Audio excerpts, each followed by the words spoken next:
저는 참 무뚝뚝한 아버지였습니다. 아들에게 잔소리밖에 할 줄 몰랐고 저희 사이는 점점 더 멀어졌죠. 바쁜 회사 생활 중에 문득 더 늙기 전에 세계 여행이 꼭 해보고 싶었고 아들과 함께 가고 싶다는 생각이 들었습니다. 처음에는 평소 대화도 없던 제 여행 제안을 거절했던 아들은 어렵게 동행을 결정했고 저도 아들과의 여행을 위해 회사를 그만두는 큰 결단을 내렸습니다. 7개월 동안의 세계 여행에서 얻은 가장 큰 선물은 아들입니다. 여행 후 아들과 저는 둘도 없는 친구가 됐습니다.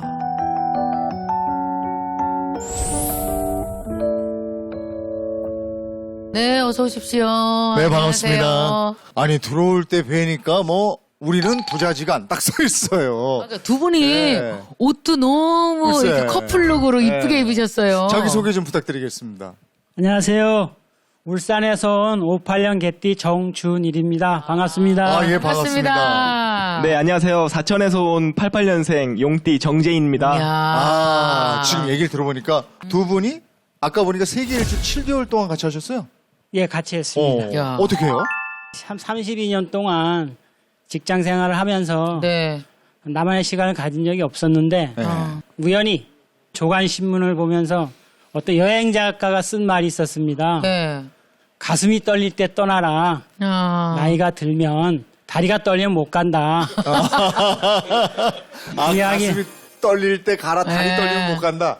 예, 그 여행 기사를 딱 보는 순간 제 가슴에 툭 맞는 어떤 느낌 하나 받아가지고 네. 그래서 여행을 가게 됐습니다. 예. 아니, 그러면 여행 갈 때 혹시 내가 아들을 데리고 가야 되겠다 이렇게 생각하시게 된 이유가 있으세요? 아들과의 관계가 너무 안 좋으니까 여행을 통해서 좀 더 가까워질 수 있지 않겠나. 저희 세대 때 누구나 다 마찬가지로 상당히 보수적인 저도 그런 가장이었습니다. 그래, 무조건 나를 따르라. 자식은 내 소유물로 생각을 하고 그래, 무조건 나를 따르라. 그렇게 생각을 했었습니다. 그럼 아드님은? 아드님은 소위 말하는 진짜 꼰대.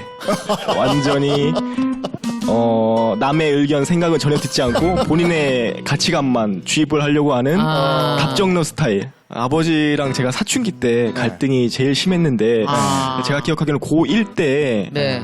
그 당시에 교복을 좀 줄여서 다니는 게 유행이었는데, 예. 네. 교복을 줄이니까 또 교복을 바로 자르시고, 어머머. 잔소리 하시고, 또 저 맞고, 네. 교복을 잘랐어요? 네, 교복을 직접 가위로 자르셨습니다. 제가 가위를 잘랐습니다. 어머나. 그 행동을 어떻게 생각하세요? 돌이켜보면. 돌이켜보면 약간 후회는 되는데 제 생각이 복장은 그 사람의 정신 자세다라는 그런 지금도 맞아. 고정관념이 있어서 아니, 늘 단정한 차림을 요구했었던 거죠. 아니, 그러면 두 분이 어떻게 여행을 가신 거예요? 이렇게 다른 분들이. 아버지가 갑자기 전화 오셔가지고 네. 세계 일주를 가자고 하셨을 때 네. 이거 뭐지? 뭔 일이 있나? 그러니까. 왜 이런 제안을 하지? 되게 놀랬고 네. 사실 처음에 안 간다고 말씀을 드렸습니다. 그랬을 네. 것 같아요. 이게 사실 친구랑도 가기 힘든데 그동안 연락도 잘 안 하고 어색했던 그 아버지가 세계 일주를 같이 가져왔는데 군대에서 면회도 잘 안 오셨어요? 면회 그런 거 없었습니다. 면회 그래요? 없었대잖아. 면회도 안 없었대. 오셨대. 사실 가자고 이제 결심을 하고 나서도 계속 고민을 했습니다. 아버지랑 가서 도대체 어떤 말을 해야 되지? 뭐 해야 되지? 그렇지. 뭘 너무 어떻게 해드려야 걱정될 되지? 것 같아요. 네. 네, 걱정을 많이 해서 또 가지 말까 하다가 또 아버지의 되게 들뜬 그런 목소리와 또 그런 걸 들으니까 가야겠다라는 생각을 그러면 하셨어요. 원래 여행 계획을 7개월로 정했습니까? 세계 여행 계획을? 이제 여행 계획은 총 6개월인데 예. 마지막에 이제 아프리카도 한번 가보는 게 어떻냐 해서 더 갔구나. 네, 아프리카가 초대해서 총 7개월 이렇게 예. 여행을 했습니다. 그러면 아. 그렇게 연장을 해서 여행을 다닐 정도면 음. 여행하는 과정에서 아버지와 아들의 관계가 괜찮았던 거네요. 처음엔 좋지 않았습니다. 왜냐면 아, 그래요? 처음에 어땠습니까? 저는 상당히 제가 좀 깔끔한 성격인데 네. 갔다가 이제 우리 숙소에 들어와서 보면 아들은 그냥 옷을 대충 막 던지고 눈에 거슬려요. 가끔가다 또 여행하다 보면 궁금한 사항을 아들한테 물어보면 네. 뭐 약간 무시하는 아, 뭔지 아니, 알죠. 아버지 가만히 계세요. 뭐 이런 식으로. 아이고, 그거 뭔지 알죠. 아, 사실 여행 가서 처음 한 달은 되게 많이 후회를 했거든요. 아. 이제 저는 20살 이후에 대학을 타지에서 다녔으니까 이제 드디어 네. 독립했다 생각했는데 네. 그렇죠. 다시 잔소리가 시작된 거예요. 이제 저는 이제 방에서 좀 편하게 쉬고 싶은데 네. 야, 이거 좀 치워라. 저 빨래 좀 해라. 밥 먹을 때 또 흘리지 마라. 이렇게 다시 또 그 사춘기 때 그 잔소리가 시작되니까 어릴 때 아들 대하듯이 하셨구나. 처음 한 달 여행에서는 정말 오고 싶다라는 생각 많이 했었고 아. 계속 그 예약한 비행기 티켓, 숙소 네. 티켓을 보면서 예약금이 얼마지? 계속 체크했던 것 같아요.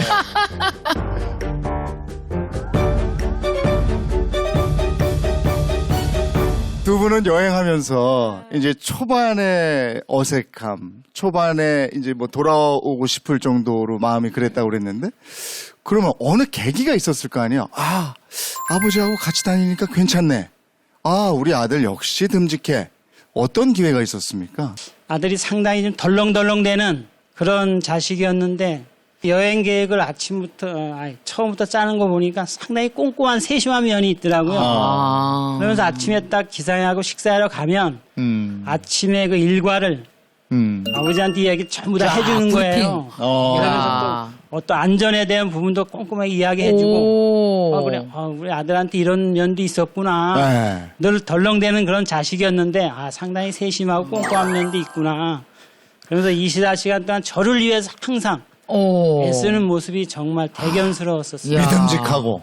그 아들에게서 어른의 모습을, 듬직한 어른의 모습을 또 보셨겠네요. 다른 그렇죠. 모습. 여행 가면서 그런 거 많이 보게 된 거죠.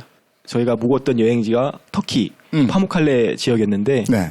거기서 아버지랑 같이 목욕을 하게 됐어요. 아, 목욕 나오네. 네. 그래서 사실 목욕. 아버지랑 어렸을 때 이후에는 예, 목욕을 한 적이 그래요. 없었는데 그때 이제 아버지 등을 좀 이렇게 예. 씻겨드리려고 아버지 등을 봤는데 예. 너무나 왜소한 거예요. 아. 내가 어렸을 때 봤던 그 아버지의 등은 되게 거대하고 크고 그렇죠. 듬직한 그런 모습이었는데 네. 지금 그 상황에서 본 아버지의 등은 너무나 불쌍하고 너무 야위고 참 고생 많이 한 등이라는 예. 생각이 들면서 마음을 고쳐먹었죠. 이 아버지 힘드셨을 것 같다. 내가 앞으로 남은 여행 기간 동안은 내가 힘들어도 꼭 참고 아버지 기쁘게 해드려야겠다. 네, 그랬군요. 그런 계기가 있었습니다. 여행하시면서 두 분 기억에 남는 가장 이건 너무 에피소드, 기억에 딱 남는 에피소드 이런 거 있으세요? 예. 저 같은 경우 브라질 아, 네. 여행을 하면서 한번 외곽지대를 걷는데 아들이 제 손을 딱 잡으면서 예. 아버지 뛰어 이러더라고요. 어. 그래서 저 정신없이 손을 잡고 그냥 막 한 200m 정도 뛴 것 같습니다. 예. 그러면서 이제 좀 숨을 고르면서 아들 갑자기 왜 그래 그랬더니 누군가가 좀 이상한 사람이 우리를 아주 이상한 눈초리 쳐다보더라고요. 오. 상당히 위험한 상황이라 인식이 들어서 아. 뛰게 되었습니다라고 하더라고요. 예. 아들이 딱 그 강도나 그런 걸 알아차렸구나. 예. 이런 학교 다니면서 약간 여행 경험이 좀 있다 보니까 네. 어떤 이상한 수상한 느낌을 받았던 것 같아요. 얼마나 듬직해요. I'm done looking around. I'm driving out of this town. I'm taking you away to a place we'll stay forever. 아드님은 아직 미혼인가요? 아, 저 결혼했습니다. 아, 결혼했고 결혼했어요? 올해 4월에 저도 첫 아들이 어이구. 태어났습니다. 그러면 아버지가 그래요? 되셨네. 네, 아버지 됐습니다. 예. 아버지가 되셨으면 또 아버지를 보는 시각이 좀 달라졌을 텐데요. 아, 사실 아들을 이렇게 낳고 보니까 참 아버지 되는 생각이 좀 많이 바뀌긴 했는데 예. 이제 아버지도 저랑 똑같이 첫 아들을 봤을 때 그 첫 번째 그 감격스러운 순간들 이런 걸 다 네. 겪으셨을 거잖아요. 그리고 요즘 제가 육아를 하면서 보니까 이 조만한 이 핏덩이가 나중에 좀 머리 좀 컸다고 이렇게 대들면은 참 가사롭겠다, 좀 어이가 없겠다라는 생각이 들면서 아버지가 제가 어렸을 때 왜 그렇게 했는지 조금 공감은 되더라고요. 오늘 기왕에 이렇게 나와주셨으니까 뭐 그동안 여행을 통해서 생활을 통해서 책을 통해서 많은 얘기를 나누셨겠지만 내 아들에게 내 아버지에게 한 말씀씩 더 보태신다면 어떤 얘기를 하시겠습니까? 제가 먼저 이야기하겠습니다.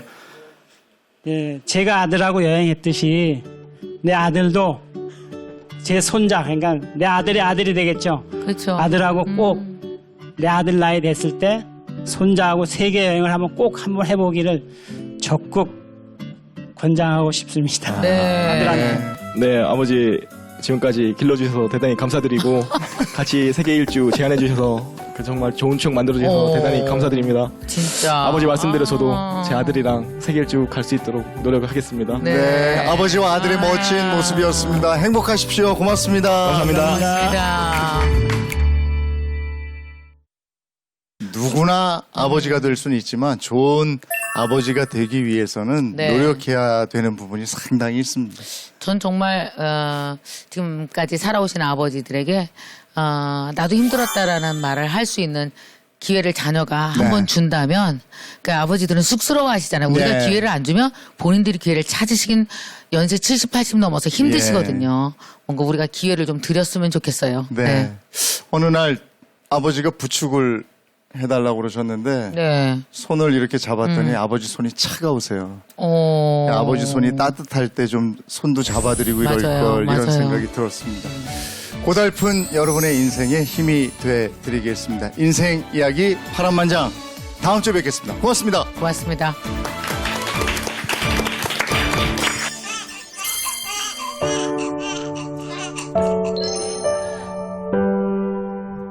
세 살 때, 4살 때까지 너무너무 예쁘거든요. 갑자기 농구 선수를 한다고 하니까 그때부터 이제 갈등이 시작된 것 같아요. 화도 많이 내게 되고 근데 그럴 때마다 되게 죄책감 들고